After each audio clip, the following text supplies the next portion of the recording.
Good morning. My name is Tim from Plugged Into Leadership, your outlet for leadership success. I am so glad that you have decided to join me on the show this morning. I am here with my good friend, Jacob. Jacob, say hi. Hi, everybody.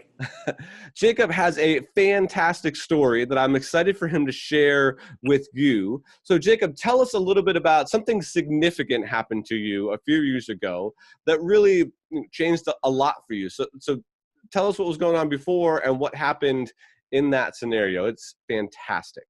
Okay. Well, thanks for having me on, Tim. I appreciate it. And so a little backstory on me was when I was younger, I was into weightlifting and bodybuilding, a lot of powerlifting.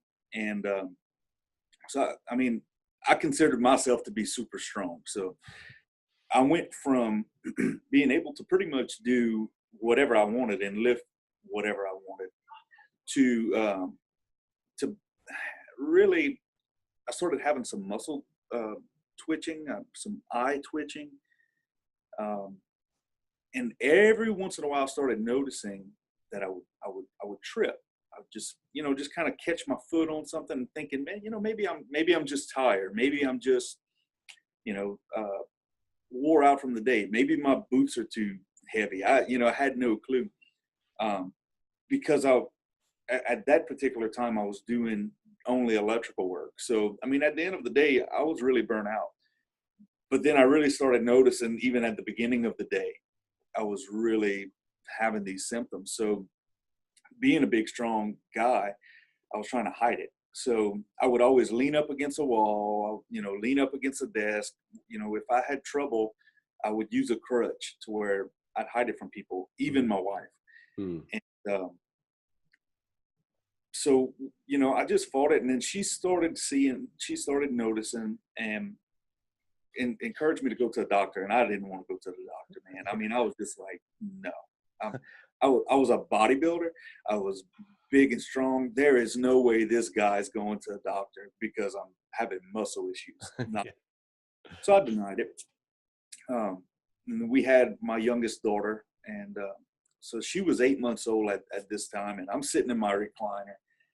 And again, I'm just like hard-headed, not listening to my wife. So my baby girl comes up to me or wiggles her way to me on the floor. And I've been down to pick her up. And now she's 8 months old. So I don't know the math. But it's very light. A baby, right. It's very light.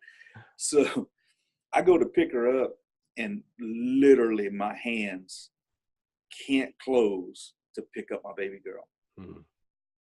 And I completely break down.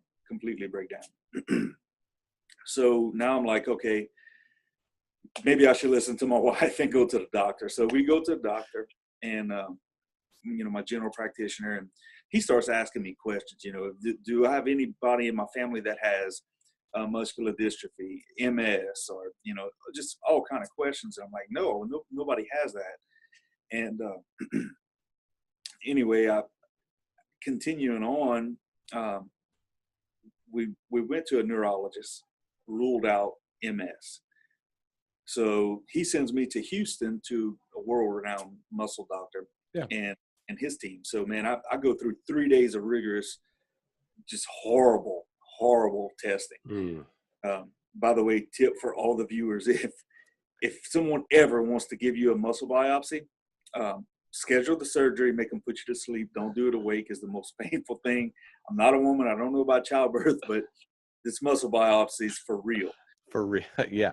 Don't deal with it. But that one was extra, right? That's a little bonus that we just a bonus much needed for anybody who needs that.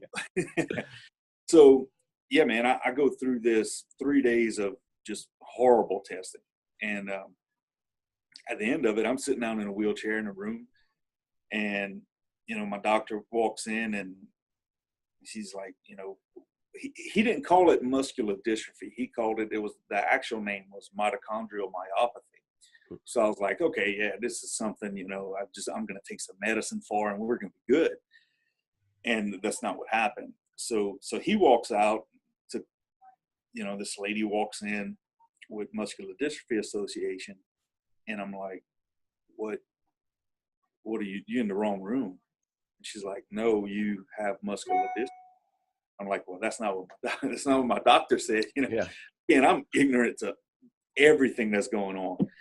And so she explained to me, no, you know, we need to get you some help. And so yeah, I go into all of this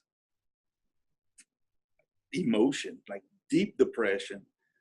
You know, what am I going to do? How am I going to provide for my family? I got a wife and 3 daughters, and what's going to happen? Wow. So I mean, we came home and I fought it and just didn't know what to do. And then finally, one day I just woke up and like I had I used to call it a gut feeling. Hmm. And I was like, okay, I got this gut feeling that I can beat this.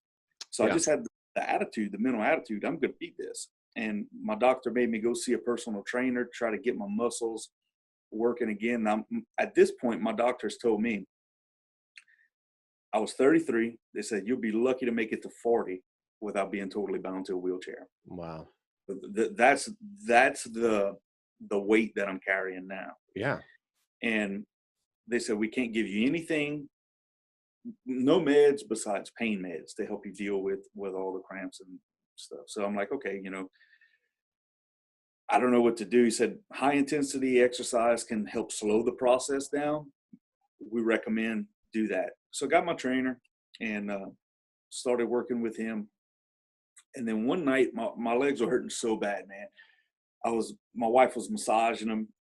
We had the TV on, and it just so happened that Joel Osteen was on the TV. Now I had no clue who this cat was. And I'm watching, and he was talking about marriage, and I'm thinking, man, this is pretty good. Followed him on Facebook, bought a couple audio books. I'm like, man, guy's really speaking to me. Awesome motivational speaker. So we go to a Night of Hope in New Orleans, my wife and I. And I've never heard stories. A Night of Hope is a big church service for y'all. Yeah. So I never heard stories about Jesus like that. So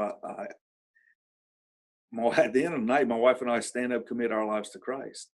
That's awesome. And that was December 5th of 2014.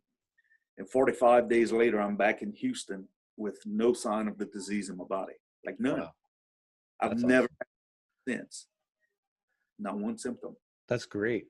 So, I mean, that is a significant, life-changing, you know, both of those events, you know, turning your life over to Jesus and then finding out that this thing that was heavy and pressing on your physical body has just been gone. So from that, some things started to change for you. So you mentioned that you continued on with your business, but then you also joined the John Maxwell team as a coach.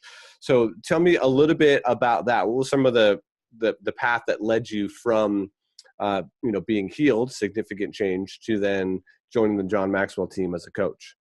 Okay. So yeah, that, during the process and the depression right before I got to know Jesus, I was thinking, okay, how am I going to provide for my family?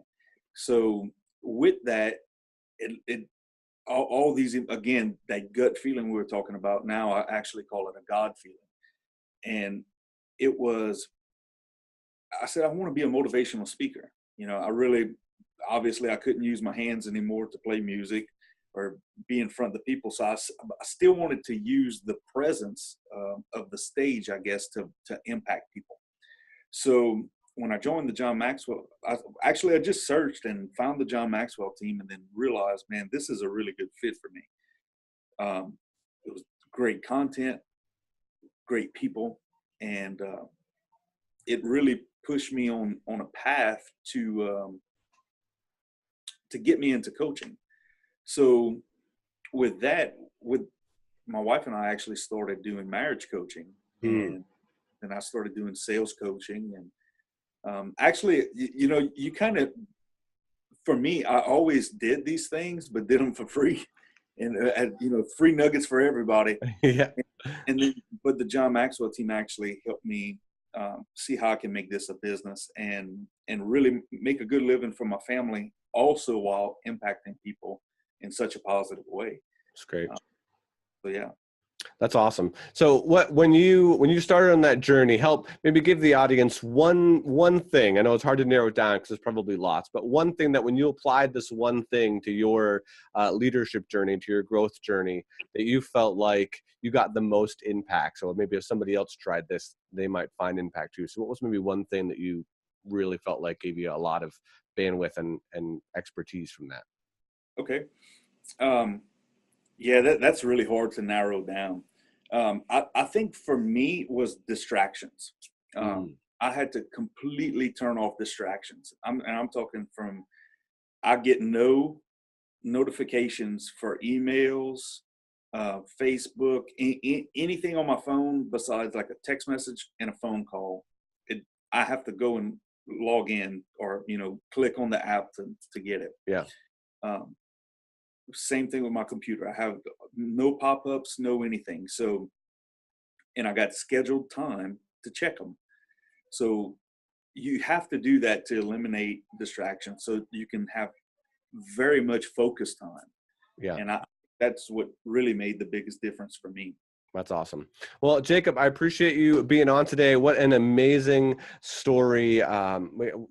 I had just had Adam Frano tell his story that happened a very similar story of healing and how he's used that to continue to help grow and use that as a leadership tool that God is now using in him, and similar with your story. So I appreciate your story. Jacob, you've been going live on your Facebook, so people can find you on Facebook. I'll throw that link in the description. And you've also been doing some writing, so there's a website coming up here that you said? Yep, Doing some Jacob. give that one more time. It's my name, jacobgaspard.com. JacobGaspard.com. Okay, great. So we'll check that out. We'll find that link and put that in the description as well. And as always, if you share this video, you will be entered into our weekly resource drawing. Help get Jacob's story out there, the story of healing, the story of leadership. And thank you so much for joining us today. We'll see you next time on the show. Thanks a lot. Hey, thanks for checking out the Tea with Tim show. You might also like this video. You might also like this video. And don't forget to subscribe. Monday through Friday, I'm putting out new videos about 10 o'clock Eastern Standard Time. Check it out.